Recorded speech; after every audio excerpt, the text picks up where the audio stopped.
12.5%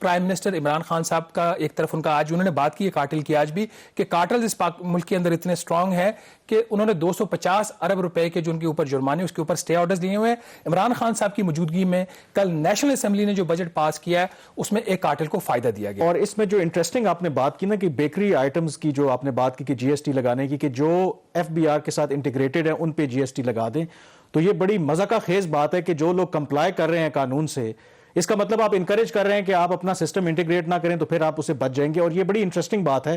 اس سے پہلے بھی میرے ایک دوست ہیں, ایک بہت بڑے کارپوریٹ سیکٹر میں کام کرتے ہیں, جب اس سے پہلے بھی انہوں نے بجٹ میں شرط لگائی تھی کہ آپ جو بھی کسی کے ساتھ کانٹریکٹ کریں گے تو اس کا آپ اس کو رجسٹر ہونا ضروری ہے ایف بی آر کے ساتھ. اب انہوں نے یہ کہا کہ ان کی جو کمپنی ہے وہ تو ٹوٹل کمپلائی کرتی ہے اپنے حساب سے ٹیکس. ان کا نتیجہ کیا نکلا کہ جن کے ساتھ وہ کام کرتے ہیں وہ تو کوئی کمپلائی نہیں کرتا, ان کا بزنس بیٹھ گیا. اس کو سمرائز کر دیں ایک دفعہ, ان کا بزنس بیٹھ گیا. کہتے ہیں کہ ہمارے پاس وہ کیونکہ وہ اور ہمارا جو کلائنٹ ہے وہ بھاگ گیا کیونکہ وہ نہیں کرتے تھے اور ہمیں اس کی سزا دے رہے ہیں کیونکہ ہم تو کمپلائی کرتے ہیں ٹیکس قوانین کے ساتھ. اور اس سے نتیجہ کیا نکلا کہ وہ جو ہمارا جتنا کلائنٹ ہے وہ چلا گیا ان کے پاس جو ایف بی آر کو ٹیکس ہی نہیں دیتے. ان کے اس کا جو منی بجٹ کل پاس ہوا اس کو دوبارہ سمرائز کر دیتے ہیں. اس سے دو پیغامات دیے گئے عوام کو. نمبر 1, ایف بی آر کے سسٹم کے ساتھ مت انٹیگریٹ ہونا, کیونکہ اگر آپ ایف بی آر کے سسٹم کے ساتھ انٹیگریٹ ہیں تو آپ ڈاکیومنٹڈ ہیں. تو اگر آپ ڈاکیومنٹڈ ہیں, اگر آپ بریڈ بھی بیچیں گے تو اس کے اوپر آپ کو 17% جی ایس ٹی دینا ہے. دینا تو صارفین نے ہے لیکن اس کا کسٹمر بھی خراب ہوگا. اور دوسرا پیغام کل کے منی بجٹ سے یہ ہے کہ اس ملک کے اندر کارٹلز ہی رہیں گے. وزیر اعظم عمران خان ہو, وزیر اعظم نواز شریف ہوں, وزیر اعظم یوسف رضا گیلانی ہو, تو کارٹلز کا یہ ملک ہے. الیکٹرک وہیکلز کی کوئی اس ملک میں ضرورت نہیں ہے, ہائیبرڈ کی ضرورت ہے کیونکہ ایک کارٹل نے اس میں انویسٹمنٹ کی. اچھا, آپ نے کارٹلز کی بات کی. جو بریک کے بعد جب ہم واپس آئیں گے تو جو نئی جو سیکیورٹی پالیسی آئی ہے اس کے اندر ظاہر ہے کہ اکانومی کے اوپر بھی ایک پورا چیپٹر ہے اور اس چیپٹر کے اندر اس چیز کو بھی ہائی لائٹ کیا گیا ہے کہ پاکستان میں جو امیر اور غریب کے درمیان فرق ختم ہونا چاہیے اور جو ایلیٹ کیپچر آف اکانومی ہے, یہی جس مافیا کی ہم بات کر رہے ہیں, اس کو ڈسکریج کرنا ہے. لیکن لمحہ فکری ہے کہ جب منی بجٹ آتا ہے تو انہی مافیاز کو ہم پروٹیکٹ کر رہے ہیں. اور دوسری طرف نیشنل جو سیکیورٹی پالیسی ہے اس میں ایک اور بات کریں, بریک کے بعد اس پہ بات کریں گے.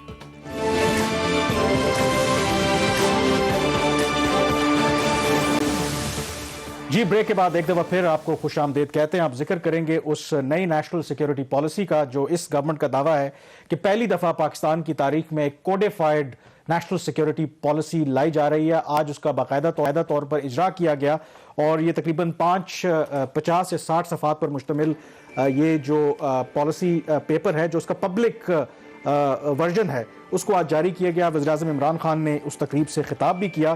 جو کرکس ہے اس ساری نیشنل سیکیورٹی پالیسی کا, جو اگر سمرائز کریں, فوکس سارا ہے اکنامک سیکیورٹی کے اوپر. وہ بے شک فارن پالیسی کی بات ہو اس میں اکنامک ڈپلومیسی کی بات گئی ہے, انٹرنل ریفارمز کی بات ہو تو اس میں بھی معیشت کی بات کی گئی ہے.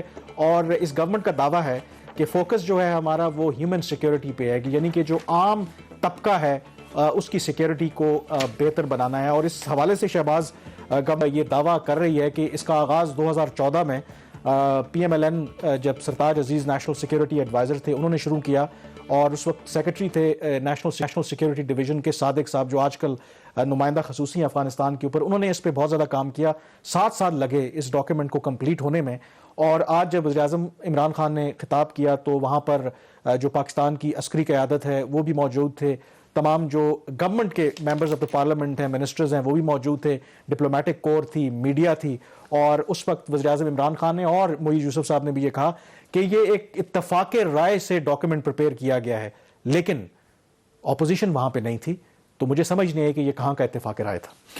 بات تو ٹھیک ہے آپ کی. ابھی اپوزیشن کے نمائندے تھوڑی دیر بعد ہمیں جوائن کریں گے, ان سے پوچھیں گے کہ کیا ان سے پوچھا گیا ہے یا نہیں پوچھا گیا. ہو سکتا ہے پوچھ لیا گیا ہو کیونکہ پاکستان میں اپوزیشن حکومت کو سپورٹ کر رہی ہے. میں آپ کو جو بھی منی بجٹ بھی پاس کیا کل حکومت نے پارلیمنٹ کے اندر, اس کے اندر جو سینٹ کے اندر اپوزیشن کی باوجود اس کی میجورٹی ہے اور سینٹ کے پاس 14 دن تھے. ہم پہلے بھی بات کر چکے ہیں اس بل کے اوپر اپنی ریکمنڈیشن دینے کے. سینٹ نے 14 دن کا انتظار نہیں کیا اور انہوں نے ہینڈ اوور کر دی ریکمنڈیشنز اپنی 14 دن سے پہلے, جو کہ 17 جنوری کو پورا ہونا تھے. تو اپوزیشن حکومت بہت ساری جگہوں پہ ایک جگہ پہ مفاد میں اب بات اس پہ آ جاتے ہیں. دیکھیں یہ جو نیشنل سیکیورٹی کی پالیسی ہے, آپ نے مطلب ہے کہ ہر چیز میں معیشت کو میرے خیال میں گھسیٹ دیا ہے. تو میرے خیال میں اب اس میں سارا فوکس ہی معیشت کے اوپر ہے. اب جو سرسری ہم نے پالیسی دیکھی ہے, جو ڈائگنوسس کیے ہیں انہوں نے, ہم بیٹھ کے ڈسکس کرتے ہیں, انہوں نے کرنٹ اکاؤنٹ خسارے کی بات کی ہے. انہوں نے کہا کہ ہمارے ہاں ایکسپورٹ جو ہے وہ نہیں بڑھتی, گروتھ جو ہے وہ سسٹینیبل نہیں ہے. تو جو سرسری میری جو نظر پڑی ہے تو ایک کسی بھی پالیسی کی طرف آپ جاتے ہیں ڈائگنوسس آپ نے کرنا ہوتے ہیں, تو آپ کے خیال میں اس پالیسی کے اندر بتایا ٹھیک ہے انہوں نے روٹ کازز ہماری جو ہیں؟ میرا خیال وہ بات تو ٹھیک کر رہے ہیں. اس میں جو باٹم لائن ہے, جو ان کا محور ہے پوری پالیسی کا, وہ کہہ رہے ہیں خوشحال پاکستان کی بات کر رہے ہیں, خوشحال لوگوں کی بات کر رہے ہیں, انکلوسیو گروتھ کی بات کر رہے ہیں, انکلوسیو اینڈ سسٹینیبل ڈیولپمنٹ کی وہ بات کر رہے ہیں. یہ تمام وہ جارگنز جو آپ کو ہر فائنانس منسٹر کے منہ سے سننا پڑتے ہیں, ہر پرائم منسٹر کے منہ سے, تو اس پالیسی ڈاکومنٹ کا اس کا حصہ ہے, وچ is good.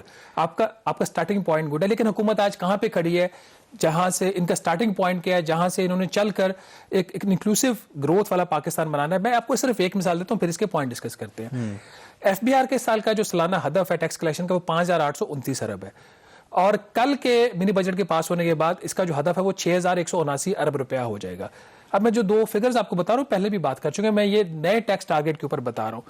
F B are کی اگر 6,179 ارب روپیہ اکٹھا ہو جاتا ہے, اس کا تقریباً 60% حصہ قرضوں کے اوپر صرف سود کی ادائیگیوں میں جائے گا, اور باقی اس کا تقریباً 1/3 حصہ جو ہے وہ دفاع اور ہماری جو دوسری دفاعی ضروریات ہیں اس کو پورا کرنے کے لیے. تو میں نے آپ کو کتنا نمبر بتا دیا, 92% جو ایف بی آر کا ریونیو ہے, یہ دو اہداف جو اس کے حکومت کے, اس کے اوپر خرچ ہوگا.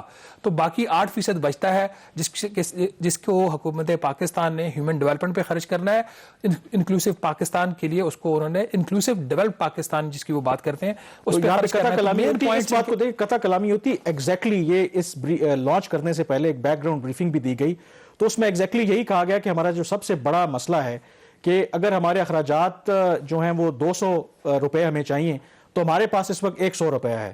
تو ہمارے پاس دو ہی آپشن ہے, یا تو ہم اپنی آمدن بڑھائیں 100 سے 150 پہ لے جائیں, یا پھر اپنے اخراجات کو 200 سے کم کر کے 100 پہ لے آئیں.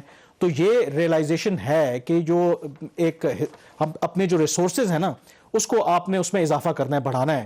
ادروائز تو پھر وہی والی بات ہے کہ نیشنل سیکورٹی. کل جو اسٹیٹ بینک آف پاکستان کے بل بھی نیشنل اسمبلی نے پاس کیا, اس کے اوپر ہم انشاءاللہ کل کے پروگرام میں ڈیٹیل سے بات کریں گے, آج ٹائم ہمارے پاس کم ہے.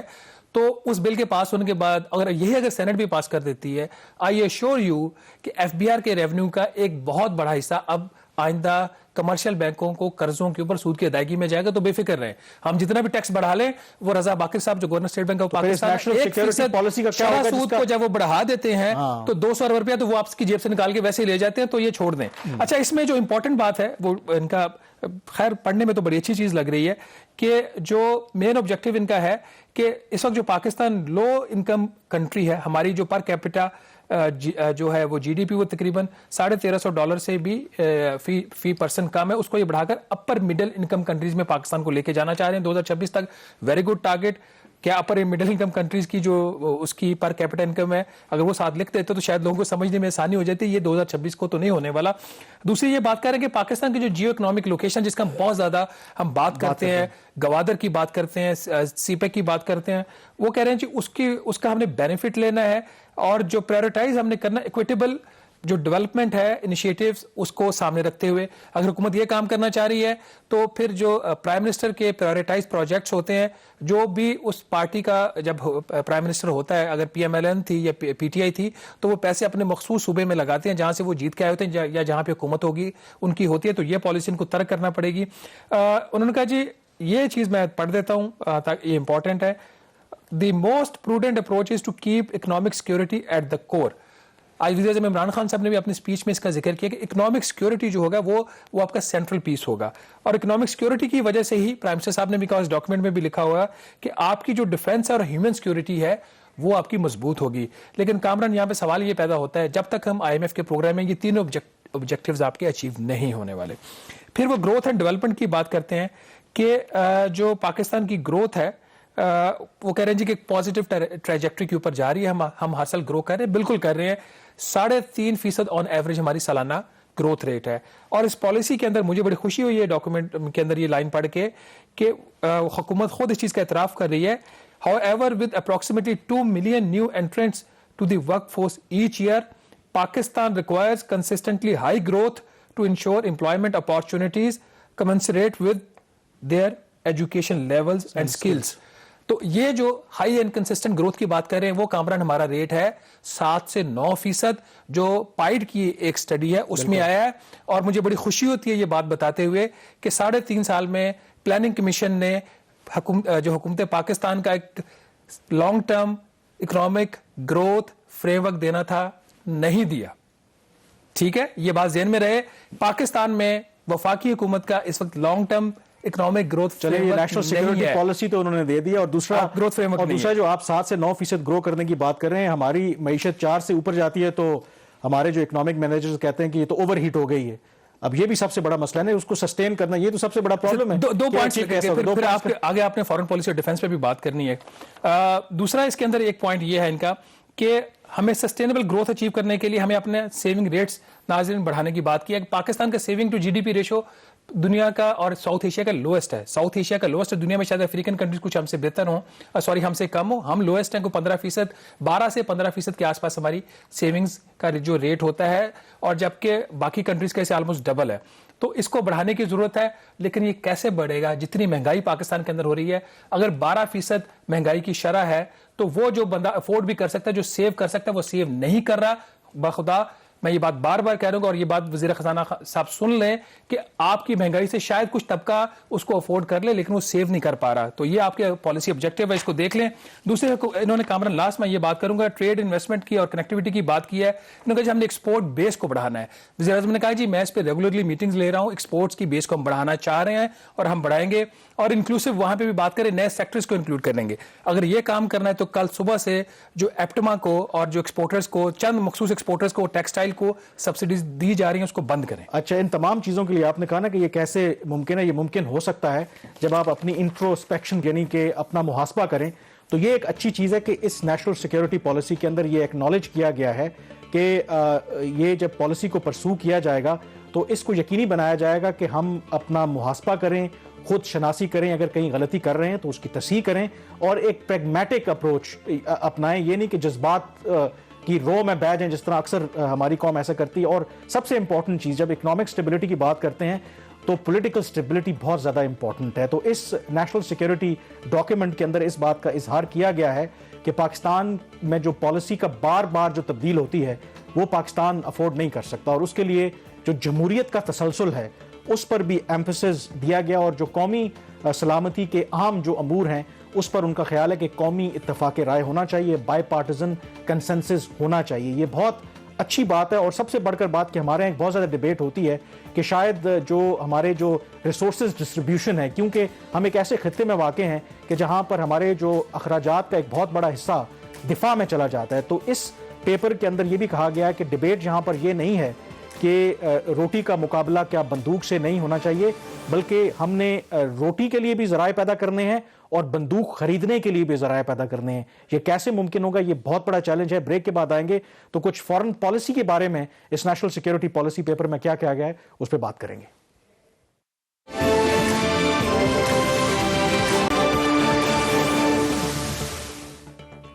جی, بریک کے بعد ایک دفعہ پھر آپ کو خوش آمدید کہتے ہیں. جو نئی نیشنل سیکورٹی پالیسی آئی ہے اس پر بات کر رہے ہیں. اس میں ظاہر ہے کہ فوکس فارن پالیسی کے اوپر بھی, اور فارن پالیسی میں جو اس کا اگین تھرسٹ ہے وہ یہ ہے کہ جو پاکستان کے ہمسایہ ممالک ہیں ان کے ساتھ امن قائم کرنا ہے, اور جو اکنامک ڈپلومیسی ہے اس کو فوکس کرنا ہے. اور ظاہر ہے کہ ہم ایک ایسے خطے میں واقع ہیں, بھارت کے ساتھ ہمارے جب سے پاکستان بنا اور آزاد ہوا اس وقت سے لے کر ہم نے ان کے ساتھ جنگیں بھی لڑی ہیں, اور آج بھی اگر دیکھیں تو حالات بھارت کے ساتھ ہمارے بالکل اچھے نہیں ہیں. تو شہباز, اس نیشنل سیکورٹی پیپر کے اندر کچھ انالیسز بھی کیے گئے ہیں, اور ان کا یہ خیال ہے کہ جس طریقے کی اس وقت وہاں پہ گورنمنٹ ہے, جو مائنورٹیز کے ساتھ وہاں پہ سلوک رکھا جا رہا ہے, جو ہندوتوا کی پالیسی ہے, اس سے یہ خدشہ ہے کہ خطے میں مزید جو نئے تنازعات ہیں وہ جنم لے سکتے ہیں. اور اس بات کا بھی امکان کو اس خارج از امکان نہیں قرار دیا گیا کہ یہ ممکن ہے کہ بھارت جو ہے ہمارے خلاف طاقت کا استعمال بھی کر سکتا ہے. لیکن اس کے باوجود جو بھارت کے حوالے سے جو ذکر کیا گیا ہے اس میں اس خواہش کا اظہار کیا گیا ہے کہ ہم بھارت کے ساتھ تعلقات بہتر چاہتے ہیں, اور اس کا حل یہ ہے کہ مسئلہ کشمیر کو میوچلی حل کیا جائے. اور یہ ایک بہت بڑا میرے خیال میں چیلنج ہے. لیکن جو سب سے امپورٹنٹ چیز ہے جو میں نے خیر رپورٹ بھی کیا تھا, کیونکہ اس کا یہ ایک حصہ جو ہے نا پبلک ورژن ہے, جو اصل جو ڈاکٹر معید یوسف نے آج بھی کہا کہ دنیا بھر میں جو اس طرح کی نیشنل سیکورٹی پالیسیز ہوتی ہیں وہ کلاسیفائڈ ہوتی ہیں.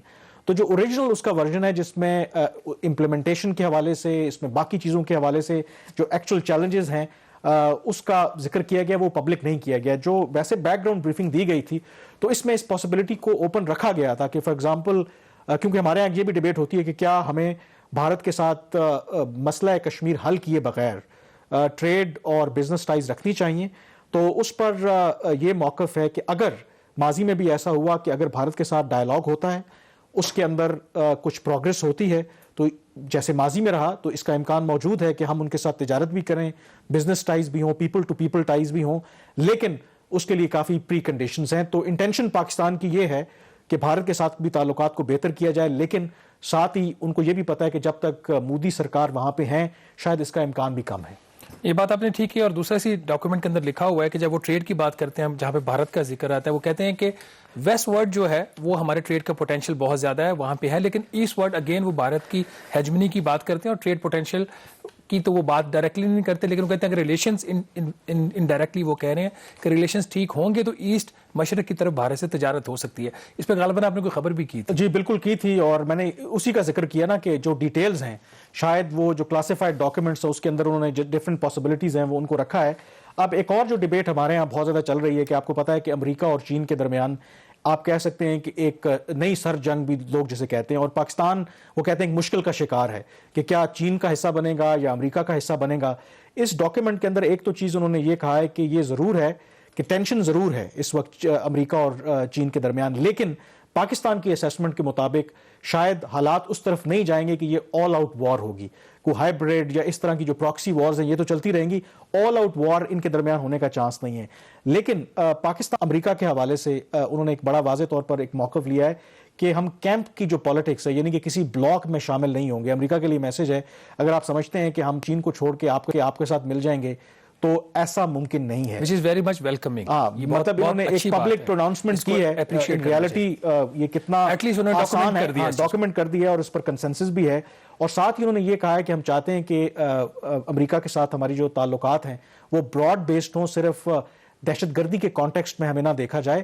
اب اس کے اندر بھی ظاہر ہے کہ ڈیپینڈ کرتا ہے کہ ہم, کیونکہ ہمارا ایک سب سے بڑا ایشو ہے نا کہ اس میں پیپر میں یہ بھی کہا گیا ہے کہ ہم اپنے آپ کو دنیا کے لیے یہ نہیں کہ ہم ان کو ملٹری بیسز پرووائڈ کرنا چاہتے ہیں, ہم اکنامک ہب بننا چاہتے ہیں. تو اب اس کے لیے ایشو یہ ہے کہ آپ کے ہاں انویسٹمنٹ جو ہے وہ آٹومیٹکلی نہیں آئے گی, آپ کے لیے اس کو انوائرمنٹ کریٹ کرنا پڑے گا. جب آپ وہ انوائرمنٹ کریٹ کریں گے, جیسے آج وزیر اعظم عمران خان نے ذکر بھی کیا کہ ہمارا تو ریکارڈ بھی بڑا برا ہے کہ ہم جو کانٹریکچوئل آبلیگیشنز ہوتی ہیں جو انٹرنیشنل کمپنیز کے ساتھ کرتے ہیں وہ پوری نہیں کرتے, اور پھر ہوتا کیا ہے کہ جو ایسی کمپنیز ہیں وہ انٹرنیشنل کورٹ آف آربیٹریشن میں چلی جاتی ہیں, اور کئی ایسے فیصلے جو ہیں پاکستان کے خلاف آئے ہیں. بہرحال یہ ایک سٹیپ اچھا ہے جو گورنمنٹ اور جو اس کے بنانے والے ہیں وہ یہ کہتے ہیں کہ ایک جو مستقبل کا جو ایک سمت ہے اس کا یہ تعین کرے گی. اب اس پر عمل درآمد کیسے ہوگا یہ ایک بہت بڑا چیلنج ہے, اور کیا اپوزیشن جو ہے ہو سکتا ہے وہ کل اقتدار میں بھی آ جائیں, کیا اس نیشنل سیکیورٹی پالیسی کا جو ڈاکیومنٹ ہے کیا وہ اس کو انڈورس کرے گی. بریک کے بعد ہمیں خرم دستگیر جوائن کریں گے.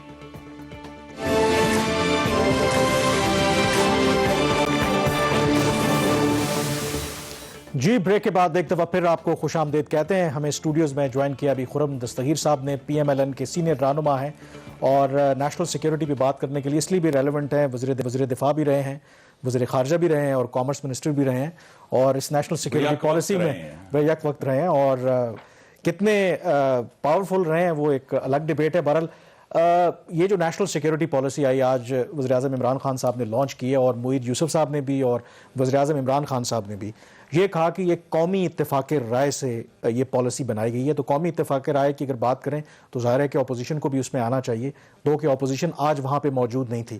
تو میرا پہلا آپ سے سوال یہ کہ کیا اپوزیشن کے ساتھ نیشنل سیکیورٹی پالیسی پہ مشاورت ہوئی؟ جی نہ صرف اپوزیشن کے ساتھ نہیں ہوئی بلکہ پوری پارلیمان کو اس سیکیورٹی پالیسی کی جو فارمیشن ہے اس سے باہر رکھا گیا. تو میں نے بڑے غور سے پڑھا, ایک پورا پیراگراف ہے پالیسی فارمولیشن کی طرف سے, میں وہ نہیں پڑھوں گا آپ کے ناظرین کی, طویل ہے. اس میں کہا جی ہم نے تمام فیڈرل منسٹری سے بات کی ہے, پروونشل گورنمنٹ سے بات کی ہے, ہم نے گلگت بلتستان آزاد جموں کشمیر سے بات کی ہے, ملٹری انسٹیٹیوشن سے بات کی ہے, ہم نے 600 انڈیویجول سے بھی بات کی ہے, ایکسپرٹ سے بات کی ہے. اگر اس پروسیس آف پالیسی فارمولیشن میں کوئی نہیں ہے تو وہ پاکستان کے 22 کروڑ عوام کے منتخب نمائندوں کے 2 ایوان ہیں جو اس میں نہیں ہیں.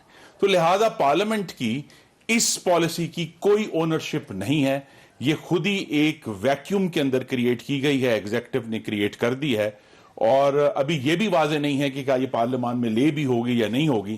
تو اس لحاظ سے تو ابھی پارلیمان کا کوئی بھی ممبر, چاہے وہ حکومتی پارٹی کا ہے یا اپوزیشن کا, ایک پارلیمنٹری پارٹی کی میٹنگ ہوئی تھی جس میں آپ نے لوگوں نے بائیک آؤٹ کیا تھا, معید یوسف صاحب نے جس میں بریف کیا تھا اسی پالیسی کے اوپر, تو پھر گلہ تو آپ نہیں کر سکتے نا کہ آپ کو بتایا نہیں تھا, آپ نے خود بائیک آؤٹ کیا تھا.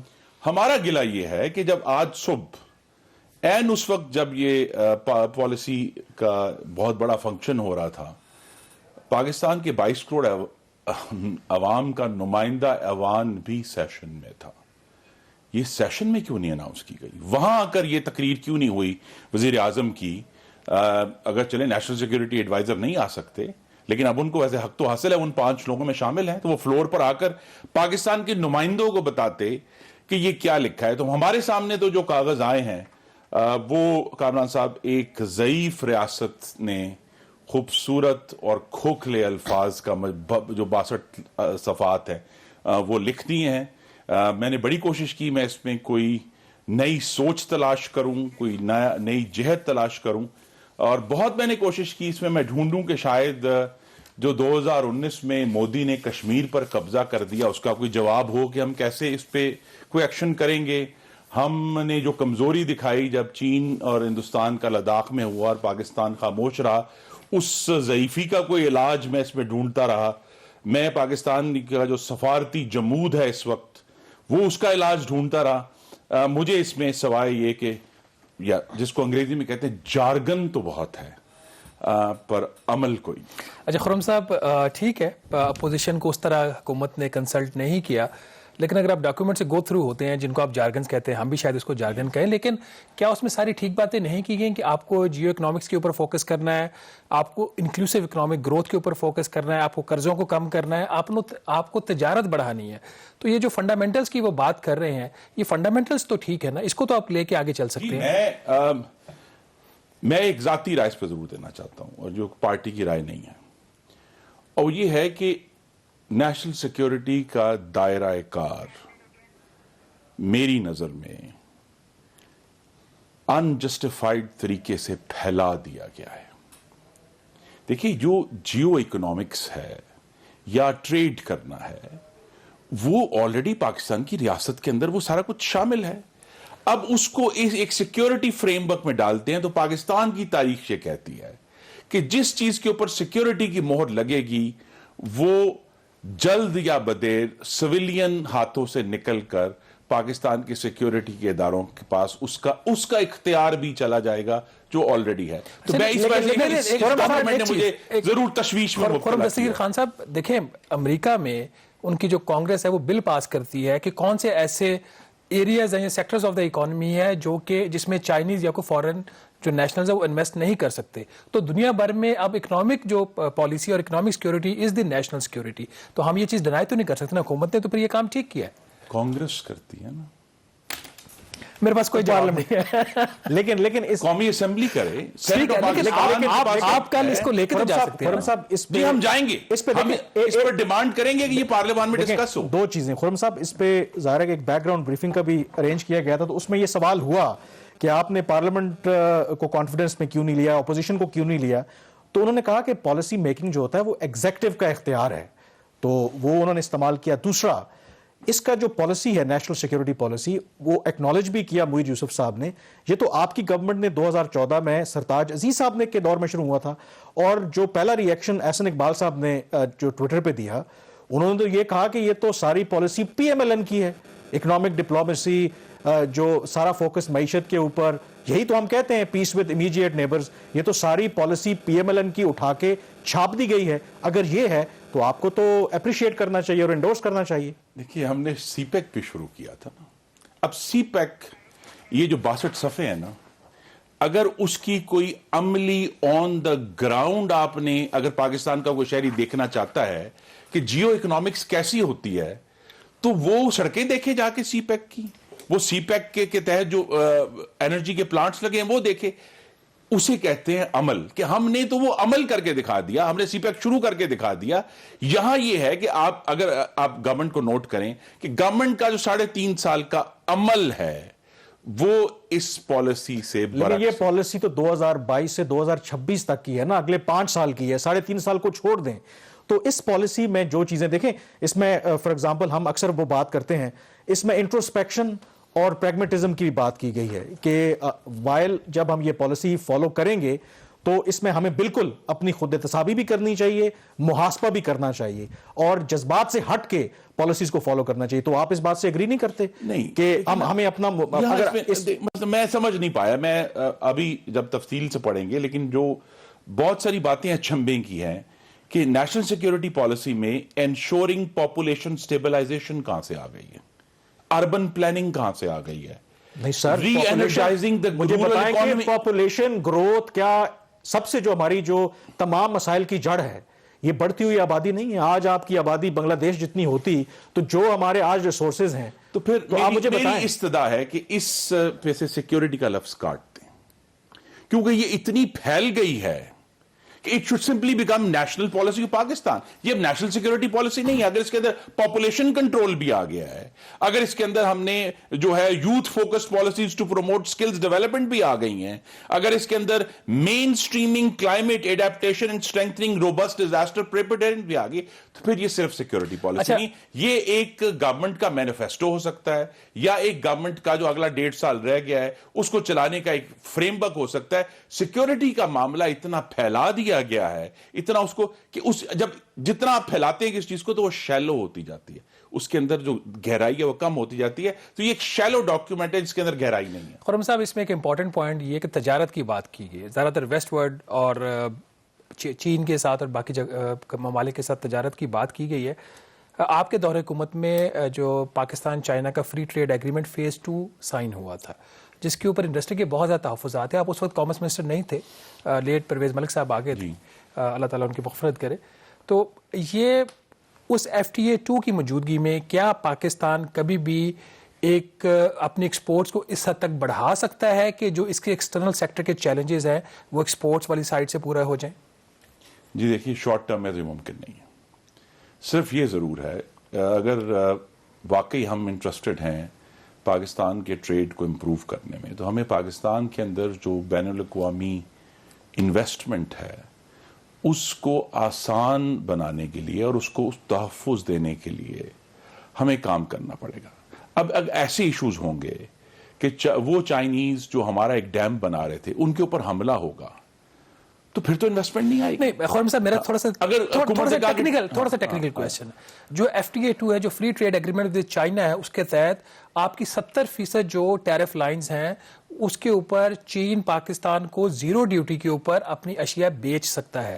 تو پاکستان جیسا چھوٹا ملک جس کے پاس ایکسپورٹ کمپیٹیونیس نہیں ہے, جب چین کے لیے اس کی 70% اکانومی کھل جائے گی تو کیا پاکستان مستقبل میں بھی اپنی برآمدات بڑھا سکتا ہے لانگ ٹرم میں بھی؟ جی بڑھا سکتا ہے. اس میں ہمیں اپنی کیپیبلٹیز کو امپروو کرنا ہے.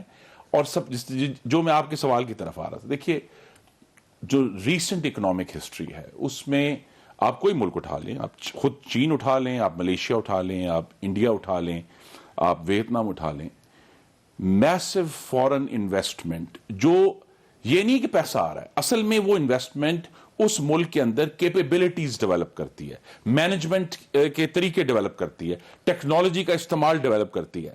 اگر ہم اٹریکٹ کر سکیں تو FTA کے ہوتے ہوئے بھی یہ سارا کام ہو سکتا ہے. سارا کرائسس یہ ہے کہ اگر ہم کہیں گے جی ٹورزم ہم نے امپروو کرنا ہے تو یہاں مری میں 23 ڈیتھس ہو جاتی ہیں. ہم کہتے ہیں جی ہم نے فورن انویسٹمنٹ لانی ہے, وہاں اٹیک ہو جاتے ہیں.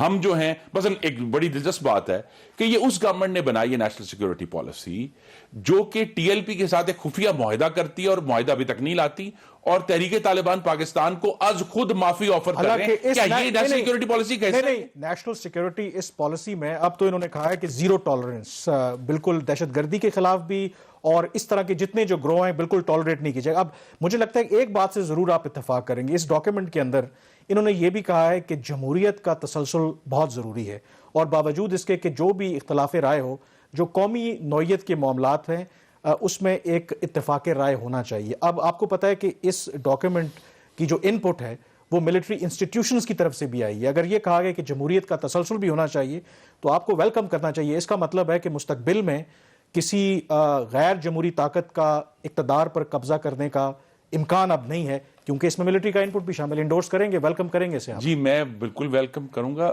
لیکن جمہوریت کے ساتھ ہائبرڈ کا لفظ نہیں ہونا چاہیے نا. تو پھر جمہوریت کی تعریف کیا ہے, وہ آپ ڈلوا دیں اس میں پالیسی؟ نہیں, یہی تو بات ہے کہ بہت ساری ایسی باتیں ہیں جو آپ کسی قانون میں یا پالیسی میں نہیں لکھ سکتے, اور جو ہائبرڈ نظام کی موجودگی ہے وہ کسی آئین میں نہیں لکھی ہوئی, لیکن وہ موجود ہے اپنی جگہ پہ, وہ ایک حقیقت ہے.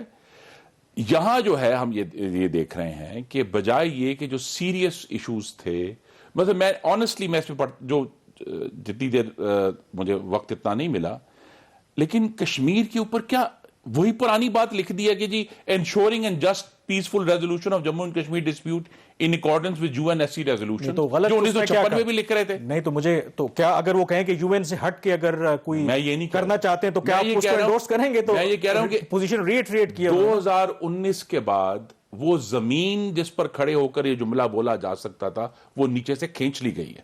اب آپ نے کچھ بتانا ہے نا ہمیں کہ پاکستان کی نیشنل سیکیورٹی انڈیا کی طرف سے کشمیر کی اینیکسیشن کے باوجود کس طرح آگے چلے گی, اس کا جواب اس پالیسی میں نہیں ہے. کیونکہ ڈاکٹر معید یوسف صاحب کا یہ خیال ہے کہ جو پبلک ورژن ریلیز کیا گیا ہے اس کا ایک کلاسیفائڈ ورژن ہے جس میں ان تمام باتوں کا ضرور ذکر ہے. تو یہ جو نقطہ ہم انہوں نے ریز کیا پارلیمان میں کہ مطالبہ کریں گے کہ وہ کلاسیفائڈ ورژن ڈیفنس اور فورن جو کمیٹیز ہیں ان میں تو کم از کم پیش کیا جائے. کیوں نہ پیش کیا یہ گورنمنٹ کرتی ہے یا نہیں کرتی. بہرحال پروگرام دا ریویو سے اتنا ہی. مجھے کامران یوسف اور شہباز رانا کو اب اجازت دیجیے. اللہ حافظ.